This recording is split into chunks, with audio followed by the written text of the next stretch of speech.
Tim Chris just recently wrote a great new baseball book about Little League and the Little League World Series, and we're going to talk all about it right now. Tell us a little about yourself and who you are and what brings you here. It was our Boerne Little League team that went to the World Series back in summer of 2024. I've been in the business world, in the insurance business for quarter decade now.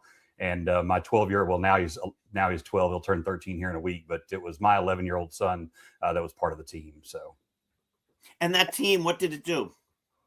So we formed the Boerne Little League team. It was the spring of 2024. We got it all the way to Williamsport in the Little League World Series.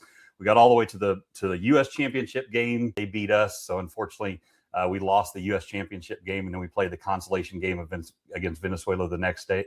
But so during the summer, we went 17-2, but we got it all the way to Williamsport, so we accomplished our goal. Now, I believe you said you went 17-2, and you mentioned the 2 losses.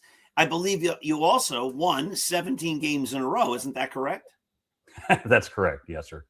So tell us about the team and how you brought it all together, and how do you then mold this diverse group of kids that just are coming together that summer into a team that can win 17 games in a row and make it all the way to the Williamsport Little League final. And then we were confident because we knew we had a squad of really good kids and some fairly sizable kids. So, I'll tell you, I mean, the families and the kids on our team were just fantastic. I mean, the kids they're typical 12-year-olds, right? They can be funny, they can be sad, they can be silly, all within 10 minutes of each other, but they are all really, really good kids at the end of the day.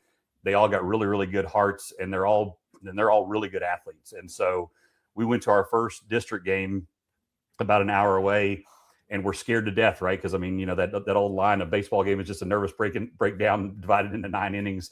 The kids had never played a game before, and so we're like, well, let's go see how this goes. And we did really, really well. We run ruled all 3 games in district and won by large margins. And so we were like, okay, hey, now we've settled the nerves a little bit, right? We'll keep this train running. But, of course, you go from district to section, and then you got to play a bunch of other teams. And so we did really, really good in section, and that was interesting. And then we went to state, and it got a little better with the competition. So we won, but that was the first time that we didn't win, by run rule. And so all of a sudden we're like, okay, now the nerves are back. But we ultimately ended up winning both of those games by a fairly sizable margin. And then we got to go to Waco for regionals, and it got really tight.